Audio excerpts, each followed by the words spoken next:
하나님 말씀은 출애굽기 30장 17절에서 21절까지 말씀을 합독하겠습니다.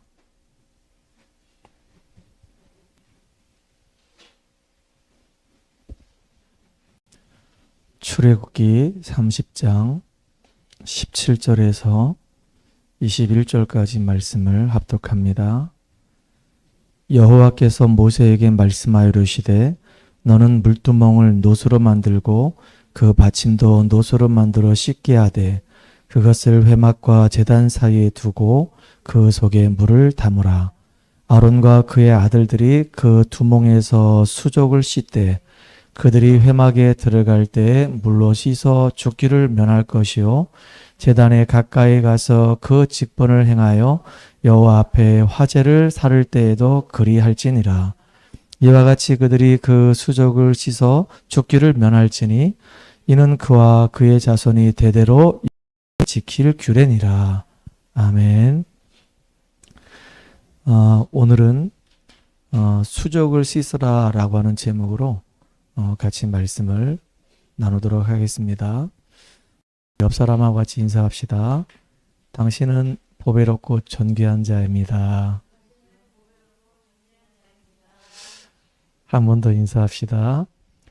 그리스도 안에서 날마다 새롭게 변화되는 주역이 됩시다.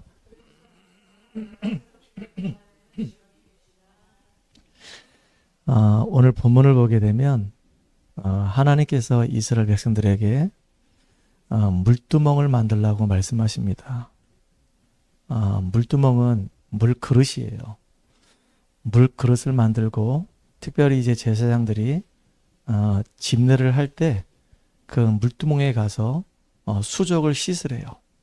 그러니까 손과 이 발을 씻으라는 겁니다. 근데 이게 지금 단순하게 우리가 씻는다 그런 뜻이 아니고요. 여기에 아주 중요한 언약이 담겨져 있단 말이에요. 오늘 본문에 보니까 뭐라고 되어 있냐면은 21절에 그 수족을 씻어 죽기를 면할지니 그랬단 말이에요. 그러니까 죽음을 담보로 손을 진짜로 이제 씻는 겁니다. 손발을. 씻는다라고 하는 이 표현이 우리한테는 너무 익숙하죠. 근데 이 속에 숨겨져 있는 비밀을 오늘 찾아서 누리는 여러분 되기 바랍니다. 제가 말씀을 좀 묵상하다가 이런 생각이 드는 겁니다. 성경에 보게 되면 별거 아닌 단어인데 이제 의미 없이 이제 툭툭툭 지나간단 말이에요. 근데 이렇게 지나가는 그 말들이 굉장히 그 속에 깊은 의미가 담겨져 있어요. 예를 든다면 포도나무라고 하는 이 말이요. 성경에 참 많이 나옵니다. 근데 이 포도나무가 거기서 맺어지는 그 포도 열매가 우리 몸에 굉장히 많은 유익을 준단 말이에요. 포도 열매를 먹게 되면 그 포도 열매를 통해서 우리가 피로 회복도 되게 되고 혈액순환도 되게 되고 여러 가지 우리 신진대사에 굉장히 도움을 많이 준단 말이에요. 또 성경에 보면은 무화과 나무라고 하는 말이 또 나와요. 이 무화과는 말 그대로 잎이 없어. 꽃이 안 펴요. 근데 무화과를 딱 쪼개게 되면 이 열매는 참 희한한 게 뭐냐면 안으로 그 열매 안으로 꽃이 핀단 말이에요. 그래서 무화과입니다. 근데 이 무화과가 우리 몸에 어떻게 좋은 영향을 주냐면은 이 무화과는요. 노화를 방지하고 심지어는 피부 미용에 좋대요. 그래서 클레오파트라라고 하는 사람이 이 무화과를 많이 먹었다라는 말이 있어요. 이렇게 그냥 별거 안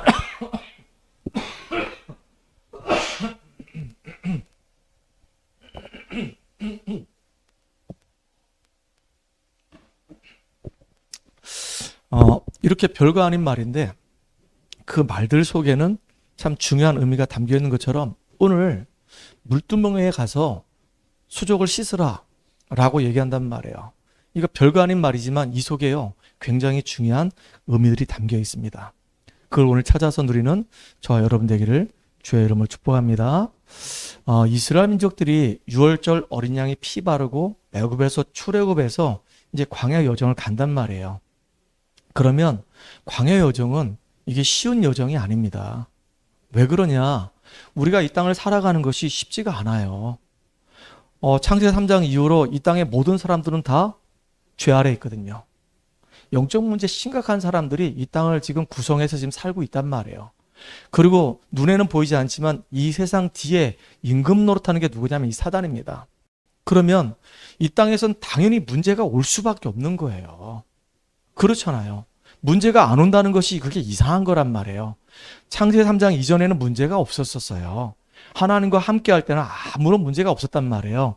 근데 이 창세기 3장 이후에 이 땅에는 끊임없이 문제가 올 수밖에 없어요. 왜냐? 의인 없나니 한 명도 없어요.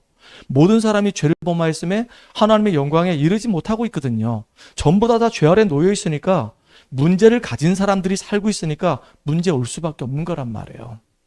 그런 세상에서 하나님의 은혜로 이스라엘 민족들이 구원을 받은 겁니다. 애굽에서 빠져나와서 출애굽한 겁니다. 광야 여정 가는데 문제가 없으면 참 좋겠는데 끊임없는 문제가 일어나요. 근데 그 문제 때문에 한 사람 한 사람 그 내면의 깊은 것이 다 드러나게 돼 있어요. 문제를 만나게 되면 이 사람이 진짜 믿음의 사람인지 이 사람이 불신앙의 사람인지 이게 다 드러난단 말이에요. 그러니까 문제가 오히려 우리한테는 복이 되는 거란 말이에요. 문제가 딱 드러나게 되면 이 사람이 출발을 바르게 시작했는지 이 사람이 지금 출발을 틀리게 시작했는지 우리가 알 수 있단 말이에요. 이스라엘 민족들이 가다 보니까 많은 문제가 있었잖아요. 홍해 앞에 딱 서기도 했고 마라의 쓴물을 만나기도 했었고 가다 보니까 먹을 게 없어가지고 막 어려움 당하기도 했었고 물이 없어가지고 또 어려움 당하기도 했단 말이에요. 이렇게 문제 만날 때마다 이상하게 두 종류의 사람이 나오는 거예요. 문제 날 때마다 계속 원망을 하는 겁니다. 문제 올 때마다 계속 불신하면서 남 탓하는 겁니다. 이 사람은 지금 출발 자체를 잘못한 거예요. 언약적인 출발을 한 것이 아니란 말이에요. 아니 이스라엘 민족들이 애굽 땅에서 거기서 유월절에 어린 양의 피 바르고 그들이 거기서 빠져나왔다는 그 자체만 해도 너무 감사하잖아요. 하나님이 분명히 말씀하셨잖아요. 애굽의 종되었던 곳에서 건져내어서 젖과 꿀을 흐르는 저 가나안 땅으로 그들을 인도해 가실 것이라고 하나님이 이미 벌써 이스라엘 백성들하고 약속을 맺었어요. 내가 너희의 하나님이 될 것이고 너희가 나의 백성이 될 것이라고 언약적인 관계를 맺었단 말이에요. 그런데 이스라엘 백성들은 내가 지금 누군지 모르는 겁니다. 내가 지금 어디에 있는지 모르는 거예요. 어딜 지금 향해 가는지 모르는 겁니다. 모르니까 지금 문제 만날 때마다 문제 앞에서 계속 원망과 불신앙 속에서 남 탓하면서 이렇게 무너지는 거예요. 여러분 출발을 잘못하게 되면요. 결과도 잘못된 결과가 와요. 실패의 결과가 온단 말이에요. 우리가 잘못된 곳으로 열심히 달려가면은 열심히 달려가는 만큼 손해를 보게 되어 있어요. 그래서 하나님은 저와 여러분이 복음 안에서 올바른 출발하기를 원하시는 겁니다. 그럼 문제 만날 때 어떻게 하라는 얘기냐? 문제 만날 때 그 속에서 우리는 이런 고백하면 되는 거예요. 문제는 광야의 여정 속에서 당연히 올 수밖에 없는 것이다. 그래서 하나님이 우리에게 힘을 주셔야 되는 것이다. 반대로 얘기하면 우리는 하나님의 은혜가 필요하다. 문제가 가득한 현장 속에 우리가 살아가야 되기 때문에 하나님이 주시는 그 힘, 하나님의 능력이 아니면 이 땅에서 우리가 힘있게 살아갈 수가 없는 겁니다. 그렇잖아요. 그리고 왜 하나님이 나에게 문제를 허락하셨을까? 이 문제 속에서는 하나님의 숨은 계획이 있지 않겠느냐? 이런 관점으로 우리가 접근해야지만이 올바른 시작을 할 수 있는 거란 말이에요. 틀린 시작을 하게 되면 결국은 틀린 결과, 틀린 응답이 와요. 근데 올바른 시작을 하게 되면요, 올바른 응답이 온단 말이에요. 여러분들 정말로 믿음으로 여러분들 올바른 출발하는 저와 여러분들이 바랍니다. 그래서 이스라엘 민족들이 광야의 여정 속에서 왜 하나님이 열흘이면 가나안 땅 갈 수 있는데 우리를 광야 40년 여정으로 뺑뺑이 돌리게 하셨을까? 그 이유가 있구나. 광야 근성이, 애국 근성이 있기 때문에 그걸 뽑아내시려고, 그래서 우리를 복음으로 치유하시려고 복음 회복하라고 하나님이 우리를 광야 여정 속에 있게 하셨구나. 그리고 이 광야 여정 속에서 문제는 많지만 하나님이 우리에게 축복하시는 것이, 하나님이 그 능력이 어마어마하다는 것을 깨닫게 하시려고 하나님이 지금 우리를 광야 여정 속에 있게 하셨구나. 이 광야 여정은 어려움이 아니고 고난이 아니고 축복이었네. 하나님의 인도였네. 오히려 진짜 이 광야 여정 이 40년을 통해서 하나님이 가나안 땅 들어갈 수 있도록 우리를 준비케 하시는 시간이구나. 이게요, 올바른 복음으로 시작하는 사람들에게, 올바르게 복음을 시작하는 사람들의 믿음의 고백이란 말이에요. 저와 여러분이 늘 이런 고백하는 축복의 주역되기 바랍니다. 그래서 하나님은 광야길 가는 저와 여러분에게 진짜 기도할 수 있는 축복을 주셨단 말이에요. 우리가 문제 만날 때마다 문제 때문에 벌벌 떠는 것이 아니라 두려워 떠는 것이 아니라 그 문제를 하나님께 드리고 우리가 하나님 앞에 영적인 힘을 얻을 수 있도록 우리가 기도할 수 있는 힘을 주셨단 말이에요. 그래서 지난주도 계속 얘기했는데요. 진짜 구원받은 우리가 하나님 앞에 5분만 정말로 마음 담아서 우리가 기도할 수 있다고 한다면, 그게 나의 정시기도가 되고 그게 나에게 힘이 된다고 한다면 그 기도가 우리 인생을 바꿀 수가 있단 말이에요. 그게 쌓여가지고 어느 날 응답으로 온단 말이에요. 정말입니까? 물어본다고 한다면 성경에 그런 응답 받은 사람이 있어요. 요셉은요, 심각한 문제를 당했거든요. 노예로 가기도 하고요. 심지어 누명 쓰고 감옥도 갔어요. 근데 요셉은 그게 자기한테 문제가 되지 않았어. 그 속에서 뭘 발견했냐? 하나님은 살아계시고 지금 나를 인도하고 계시고 나와 함께 하시기 때문에 이 속에 하나님 분명히 계획이 있다. 계획을 찾아내서 승리했단 말이에요. 만약에 여러분이 요셉 만났다. 그럼 요셉이 여러분에게 뭔 얘기할까요? 내가 있잖아, 이렇게 했더니 총리가 됐고 저렇게 했더니 야, 쌀장사하면서 내가 진짜 세계에서 호령하는 사람 됐어, 이런 얘기 했을까요? 아니에요. 만약에 요셉이 여러분 만났으면요, 내가 어떻게 하나님과 함께하는 축복을 누렸는지 그 비밀을 얘기했을 거란 말이에요. 나머지는 다 따라오는 거잖아요. 요셉이 하나님과 늘 함께하는 복을 누리다 보니까 요셉 때문에 관계된 모든 사람들이 다 힘을 얻고 살아났어요. 그러니까 요셉은 총리가 된 거 얘기할 이유가 없고, 쌀 장사하면서 세계복음화 한 거 얘기할 필요도 없고, 제일 중요한 게 뭐냐면 하나님이 나와 함께 하시는 그 비밀을 내가 누렸어, 그 얘기할 거란 말이에요. 그게 모든 축복의 시작입니다. 여러분, 날마다 하나님과 함께하는 그 비밀을 누리는 여러분 되기 바랍니다. 그거를 풍성하게 누리게 되면요, 여러분은 어느 날 요셉처럼 왕 앞에 서는 날이 딱 온단 말이에요. 여러분들이 어느 날 정상의 자리에 딱 서게 돼 있어요. 아니, 요셉이 어느 날 총리가 될 거라 누가 알았겠냐고요. 늘 보면 노예 생활하고 있고, 어느 날 보니까 완전히 누명수 감옥 가서 막 힘들게 살고 있고, 에휴, 저 요셉의 인생은 끝났구나 그러고 있는데, 어느 날 보니까 하나님이 요셉을 들어 세우셔가지고 딱 탑의 자리에 딱 있게 하셨단 말이에요. 성공의 자리에, 응답의 자리에, 왕 앞에 딱 서는 날이 오게 하셨단 말이에요. 저는 여러분들이 언약 안에 있기 때문에, 구원받은 사람이기 때문에 우리가 정말로 복음으로 모든 시작이 되어지고 그 속에서 계속 기도로 하나님과 함께하는 비밀을 누리면 하나님이 여러분들을 통해서 모든 것을 회복하는 응답을 주실 거라고 확신합니다. 다윗이 그랬어요. 다윗이 뭘 잘못했습니까? 사울왕이 막 다윗을 막 죽이려고 막 난리가 난 거예요. 그래서 막 피해 다니고 막 쫓겨다니고 막 그랬단 말이에요. 그럼에도 불구하고 그런 모든 여정들이 자기는 아무것도 문제되지 않는다라고 다윗은 고백을 했어요. 심지어 뭐라고 얘기했냐? 그 밑에 있는 수하들이 저 사울왕을 죽입시다 라고 얘기할 때도 아니야, 기도하는 이 복음의 사람은 하나님이 기름 부어 세웠기 때문에 나는 기름 부은 그 종을 건들 수 없다, 그러는 거 있죠. 나중에는요, 이 쫓겨가고 있는데 이 시므이가 와가지고 막 이 다윗을 막 욕을 하는 겁니다. 그러니까 옆에 있는 장수가 막 열이 받아가지고 칼로 저걸 그냥 목을 칠까요? 그럴 때도 아니다, 하나님이 살아계시지 않냐.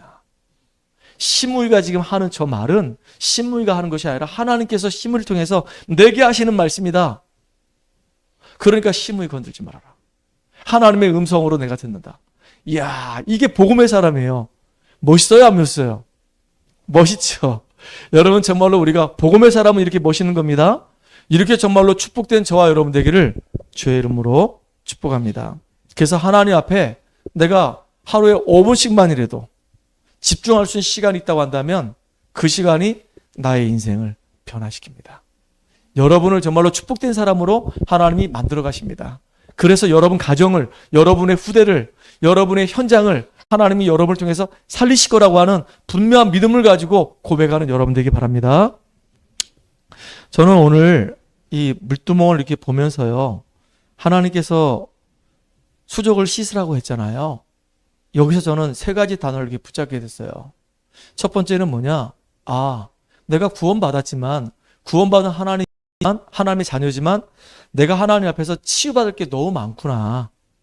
내가 영적 문제가 많구나. 정신적으로, 육신적으로, 내 삶적으로. 날마다 나는 은혜 받지 않으면 난 살 수가 없다. 나는 정말로 하나님의 은혜가 하나님 능력이 내게 임하지 않으면 나는 살 수가 없다. 복음이 내 안에 뿌리 내리고 이것이 정말로 내 인생의 기둥이 되지 않으면, 절대 망대가 되지 않으면 나는 소망이 없다. 그래서 첫 번째가 바로 뭐냐면요, 개인 치유입니다. 오늘 가장 응답을 빨리 받는 길이라고 그랬는데 나 자신을 빨리 찾아내는 겁니다. 내가 정말로 얼마나 연약한 존재인지를 알라, 그 얘기입니다. 우리는 완벽한 존재가 아니잖아요. 그리스도의 은혜 속에서 우리는 구원받아서 하나님 자녀가 됐습니다. 얼마나 감사합니까? 근데 우리가 지금 언약의 여정을 걸어가는데 가만히 우리 말씀 듣다 보니까 내가 지금 치유받을 게 너무 많아. 그래서 하나님은 날마다 우리를 갱신하기 원하시는 겁니다.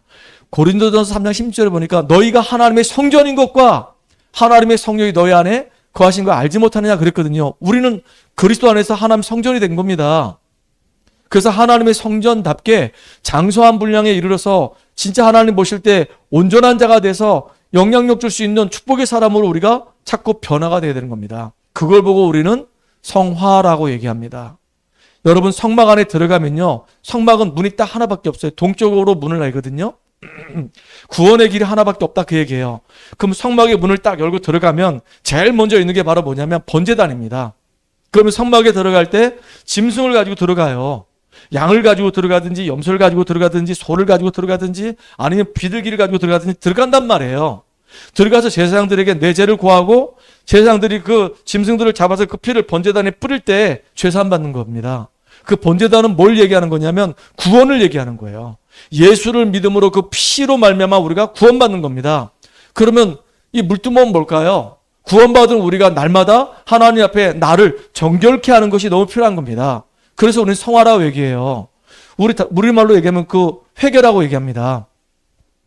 우리는 죄를 짓는 인생이잖아요. 우리는 원죄에서 해방됐지만 자범죄를 늘 짓기 때문에 혹시라도 내가 범죄하고 잘못된 길을 걸어갈 때마다 하나님 앞에 죄의식에 빠지지 말고 죄책감 느끼지 말고 진짜 하나님의 그 피의 언약 붙잡고 주님 안에서 늘 은혜 받으면서 주님의 그 능력으로 나를 치유하는 시간을 가지라, 그 얘기입니다. 그만큼 여러분이 소중한 사람이라, 그 얘기입니다. 여러분, 요나 알죠? 요나는 선지자입니다. 하나님이 요나에게 나타나셔가지고 요나야, 저 니느웨에 11만 명이 있다. 그들이 지금 복음을 알지 못해서 다 죽어져 가고 있다. 너는 가서 니느웨에 가가지고 그들에게 가서 복음을 말해라. 이 요나가 눈에 막 불이 나오는 겁니다, 지금. 하나님, 저 니느웨를 모르십니까? 니느웨가 어디냐면 아수르의 수도란 말이에요. 이 아수르가 이스라엘이 둘로 쪼개졌을 때 위에는 북이스라엘, 아래는 남유다잖아요. 근데 이 아수르가 이 북이스라엘을 완전히 집어삼켜가지고 그 아수르에 있는 모든 남자들을 전 세계 막 노예시장에 다 팔아버렸어요. 그리고 전 세계 남자들 다 끌고 와가지고 이 북이스라엘에다 막 뿌려버렸단 말이에요.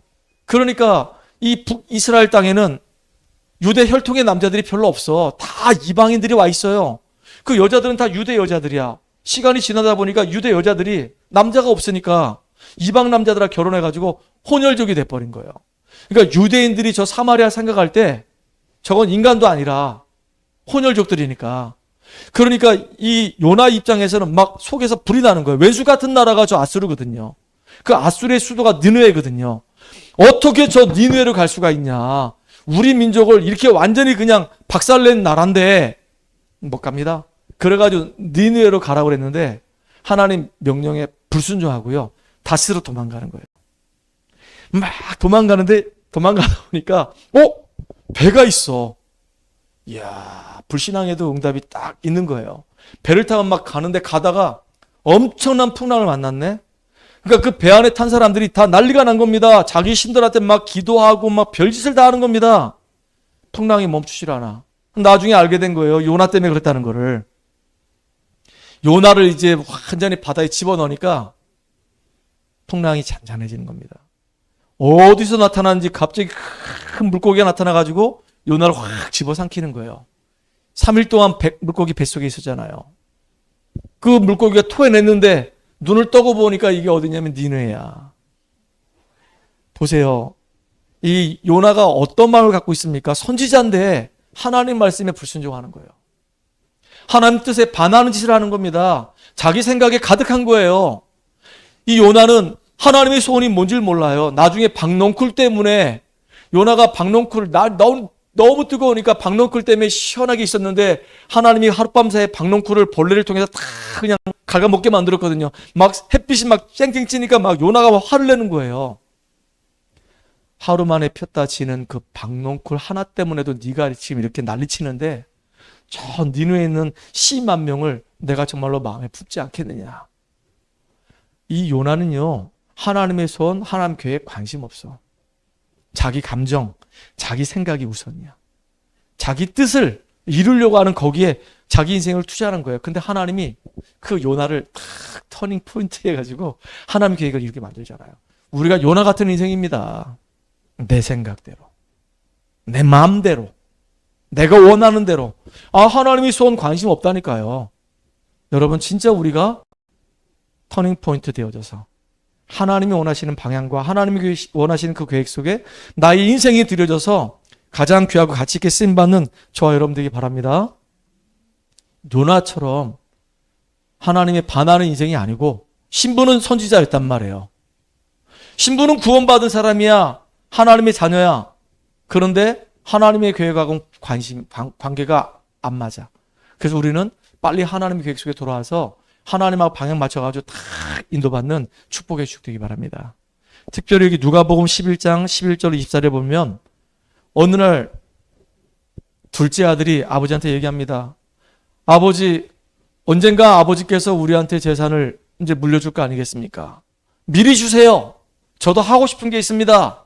그래가지고 아버지한테 재산을 물려받아가지고 그 돈을 가지고 이제 다른 나라 가서 허랑방탕하게 막 생활하는 겁니다. 자기 살고 싶은 대로 사는 거예요. 자기 마음대로 생각하는 겁니다. 자기 체질대로. 그러다 어느 날 쫄딱 망했어. 그지가 돼버렸어. 아니, 그지가 아니라 거지가 돼버렸어. 그런데 거지가 된 것도 너무 억울한데 완전히 그 땅에 기근이 생겨가지고요. 이제 돼지 키우는 사람 집에 가서 그 집에서 이제 빌부터 사는 겁니다. 얼마나 배가 고픈지요. 돼지가 먹는 그 쥐엄나무를 먹으려고 하는데도 먹을 게 없어. 그렇게 이제 비참한 신세가 되는 겁니다. 그때 깨닫는 거예요. 야, 내가 타지에 와가지고 타국에 가서 재산 다 날리고 지금 이게 무슨 시대냐 지금 이게. 이렇게 정말로 비참하게 살 수가 없다. 차라리 내 집으로 돌아가자. 우리 아버지 집으로 돌아가자. 우리 아버지 집으로 돌아가서 내가 비록 아들을 생세는 못할지라도 내가 아버지 집에서 종으로 있으면 지금보다는 낫지 않겠냐. 아버지 집으로 가자. 정신 차린 겁니다.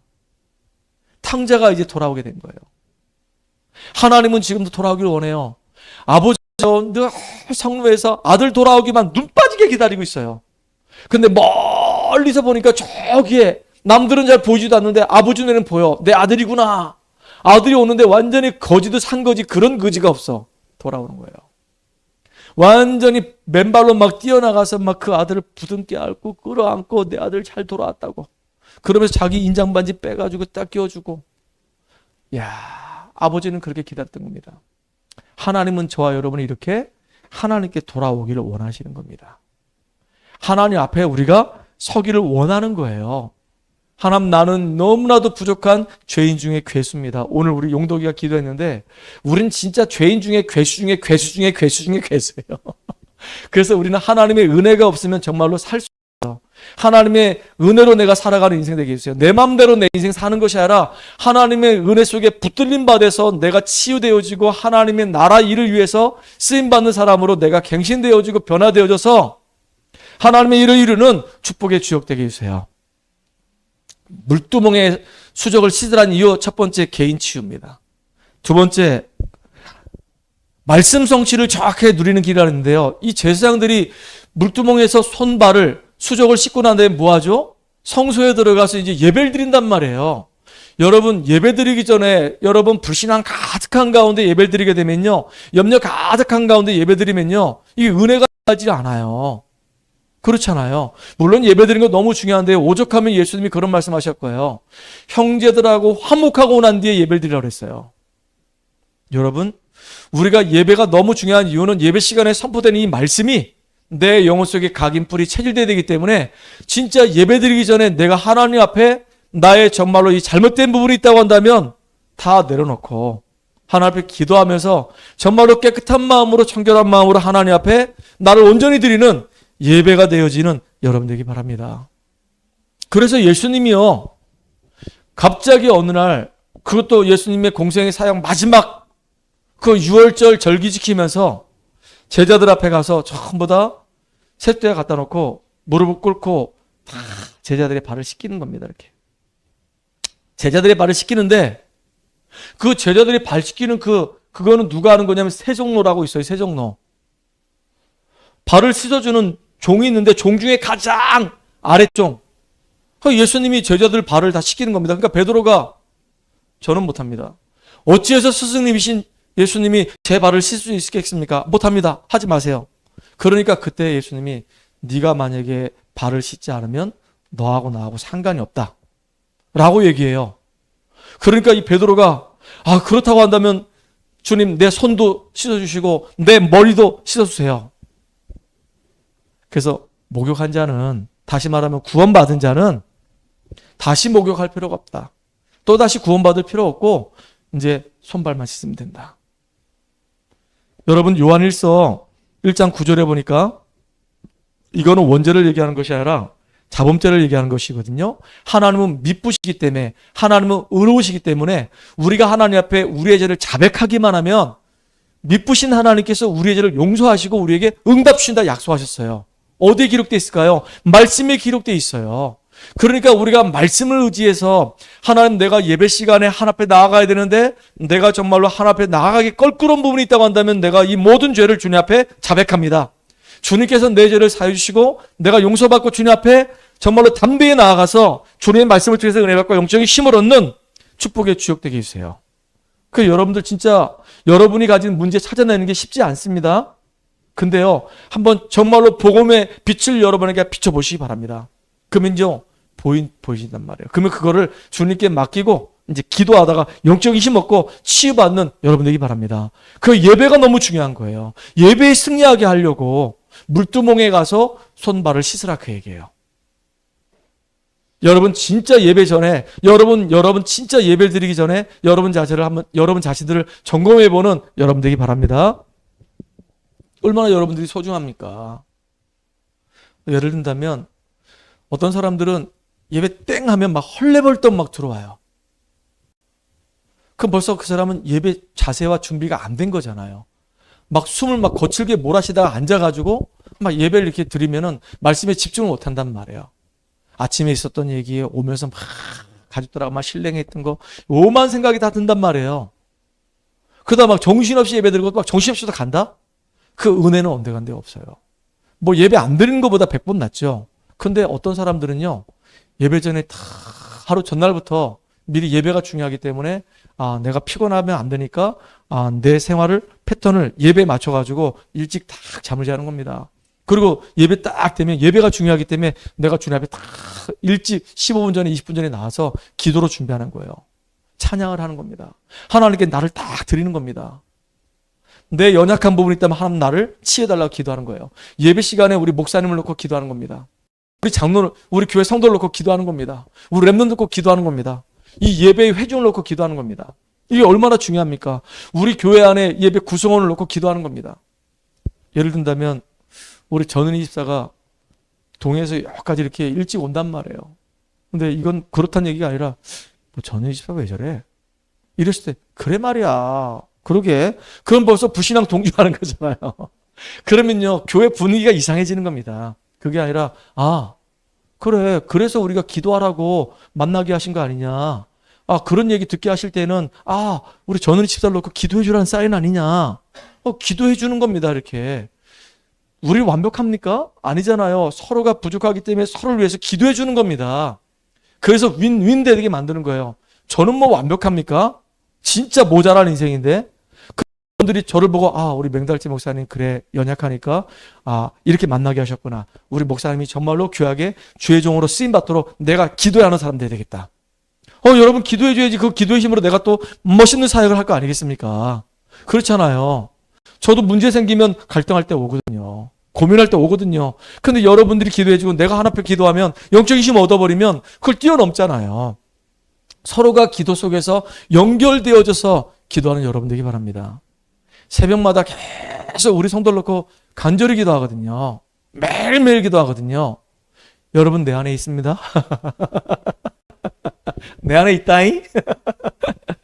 어떤 이제 우리 랩런트 어머니가 저한테 부탁을 했어요. 목사님, 우리 소연이 신앙생활 어떻게 했었나요? 우리 소연이 여기 있는 동안에 너무 신앙생활 잘했습니다. 그 아이는 어디 가도 걔는 살아남을 겁니다. 항상 예배 중심, 말씀 중심의 삶을 살았습니다. 목사님, 걔가요 원주 가기 전에는요 그렇지 않았었거든요. 근데 얘가 원주 가더니 얘가 완전히 달라졌어요. 완전히 얘가 예배 중심, 말씀 중심, 진짜 복음 중심의 아이로 바뀌어졌어요. 너무너무 고마워요. 근데 얘가 이제 졸업하게 돼서 원주를 떠나게 됐네요. 목사님, 우리 소연이 잊지 않고 계속 기도하실 것이죠? 그러는 거 있죠. 그래서 제가 기도해야죠. 우리 카톡을 지금도 안 떠나고 있어, 감사하게도. 그래서 연결된 애들 계속 기도하는 거예요. 계속 내가 할 수 있는 거는 기도하는 겁니다. 엄밀히 얘기하면 사실은 내 새끼들이었잖아요. 잠깐 나랑 같이 함께했다 갔던 친구들이지만 이 아이들이 얼마나 소중한 아이들입니까? 우리 랩런트 아닙니까? 이 아이들이 정말로 미래를 살리는 주역으로 쓰임 받을수록 계속 기도합니다. 하나님이 언제 어느 때 어떻게 응답하실지 누가 압니까? 우리 경원이 놓고 계속 기도하고 있거든요. 계속 기도해요. 하나님, 정말로 직장 들어가는 거 중요한데 더 중요한 게 예배의 축복 누리고 복음의 은혜 속에 들어와서 완전히 하나님이 기뻐하시는 축복의 사람으로 세워지게 해달라고.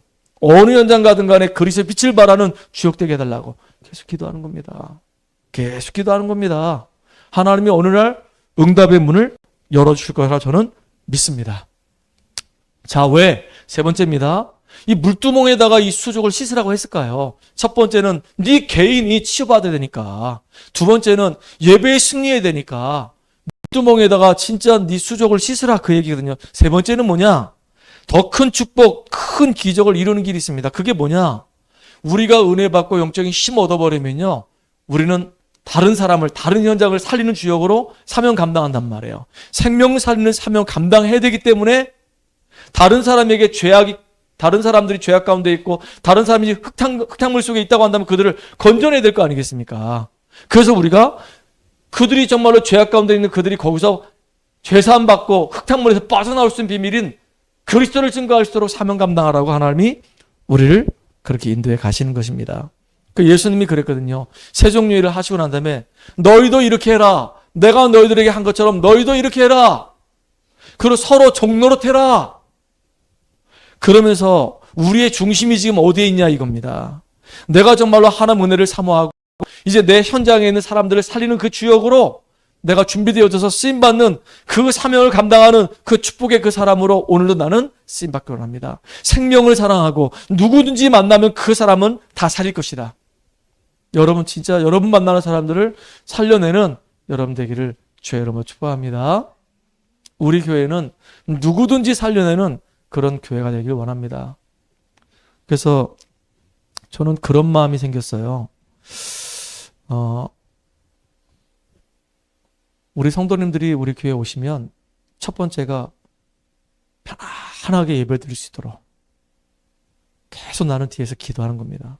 이분이 힘을 얻을 수 있도록, 은혜 받을 수 있도록, 그래서 치유되도록. 그리고 나중에 시간이 되면은 이제 목사님 이렇게 해주세요.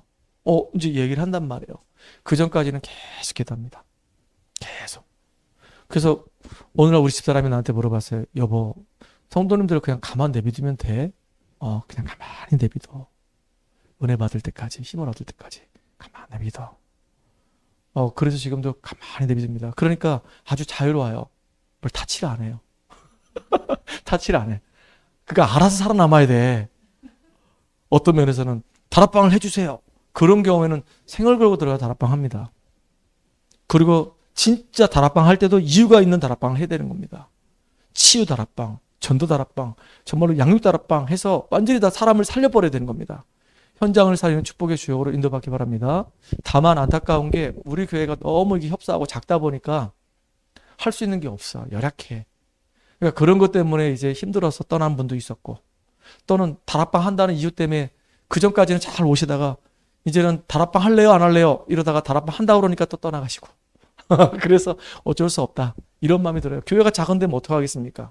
그런데 교회가 작다는 것도 우리한테는 굉장히 큰 축복이 될 수가 있다. 나는 그런 생각이 들어요. 큰 교회 가면 물론 장점도 많아요. 뭐 여러 가지 뭐 프로그램 많이 할 수 있겠죠. 근데 우리는 작지만은 작은 만큼 진짜 내실을 기할 수 있기 때문에 진짜 너무 감사해요. 그래서 우리는 어떤 상황이 와도 그게 문제가 되지 않는다. 왜냐? 뭘 붙잡으면 된다? 그리스도를 딱 붙잡으면 되는 겁니다. 자, 결론입니다. 왜 하나님이 이렇게 물두멍을 통해서 수족을 씻으라고 명령하셨는가? 그 첫 번째 세절기의 축복을 잊지 말고 개인 치유받으라고. 네가 어떻게 구원받았냐? 광야길 여정 속에 하나님 널 어떻게 인도하셨냐? 천국 배경 가지고 너를 지금 축복하시지 않느냐? 너는 가나안 땅 가야 될 축복의 사람이다. 이건 놓치지 말라 그 얘기입니다. 이 세절기 맨날 세절기 그러니까 이게 그냥 한 귀로 듣고 한 귀로 흘리는 말이 아니라 이 세절기의 이 의미가 어마어마하잖아요.